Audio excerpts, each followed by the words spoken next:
Serre-moi un grand verre de soda. Mais ce que veulent les jeunes quand ils vont en concert, c'est mettre les mains en l'air, crier yeah yeah yo. Orelsan, c'est notre idole. Enfin, moi, perso, c'est mon idole. C'est un mec que j'admire énormément. Je l'ai beaucoup écouté. Il m'a beaucoup aidé dans ma carrière et dans ma vie. Je suis très, très fan de ce type. Et je le suis toujours, je le serai pour toujours, je pense. Dans ce milieu, j'ai été très déçu. Je te le dis tout de suite, comme la fois où Orelsan nous a refusé le feat. Pourtant, il sait combien on l'aime. Allez, sans rancune, mais un peu quand même. Il y a autant de pique que d'amour dans cette phrase parce que je dis en même temps que je l'aime et en même temps que je suis déçu. Je dis en même temps que c'est mon rappeur préféré et qu'un jour, j'espère qu'il regrettera de nous avoir dit non. Parfois, on est déçu, parfois, on est rendu triste par des gens qu'on aime vraiment profondément. Et c'est pas grave, c'est pas pour autant qu'on les aime plus. Il faut avancer, il faut continuer, il faut le transformer en force. J'ai essayé de transformer cette déception en force là et en me motivant et en me disant tu vas voir Aurel, un jour tu nous le fileras le feed parce que je vais te montrer qu'on est chaud. La première fois qu'on l'a rencontré, j'avais l'impression qu'il allait me mettre une droite quoi. Mais bien sûr, c'est pas du tout ça. Bien sûr, bon, il m'a fait une vanne sur ma tête quand même. Il m'a dit ah oui, mais toi je t'ai déjà vu quelque part toi avec ta tête toute séchée. C'était.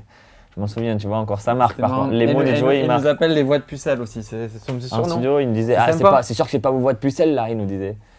Mais ouais, c'est un vrai gars. Après, ça reste un personnage, bien sûr. On m'a demandé d'écrire un texte en 5 minutes chrono. Alors je me suis boulé, Benjamin instru, je fais péter la sono. En freestyle à la télé, je représente le hip-hop. C'est un mec en or qui nous adore et qui nous soutient depuis le début. C'est le mec qui répond le plus vite aux textos du monde aussi. Faut le savoir ça. Il nous touche beaucoup, c'est un mec qui nous touche beaucoup et qu'on kiffe vraiment beaucoup.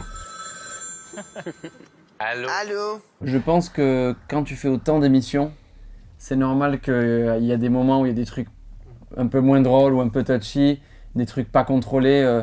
Quand tu fais, il fait quoi, 300 émissions par an, c'est dur d'être toujours au top. Quoi. Là où je suis pas d'accord, c'est que je trouve que Cyril, il tape sur tout le monde.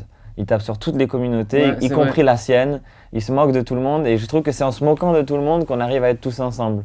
Si on se moque de manière égale de tout le monde, il n'y a pas de... Mais c'est le côté négatif du buzz. Hein. Quand tu buzzes, les gens t'écoutent, les gens te regardent. Stromae, c'est la légende pour moi. C'est un grand génie, c'est un des plus grands génies, je pense, que le siècle va porter. On ne le connaissait pas du tout avant la collaboration, pour dire vrai.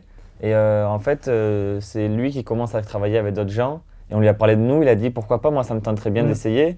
C'est quelqu'un qui a vendu 5 millions de disques et quand on lui envoie un texto ou qu'on l'appelle, en général il répond. Donc tous les autres c'est des menteurs. Pour moi, à partir de là, Cyril justement et lui, c'est des gens qui ont des milliers de choses à penser mais qui prennent toujours le temps d'envoyer un petit mot, une petite attention et tout. Donc tous ceux qui disent ouais j'ai pas le temps machin, c'est menteur. C'est simple d'être simple et d'être gentil. C'était Big Flo et Oli pour Télé Loisirs. La vraie vie est dans les bacs. Prends le temps d'écouter. Peace.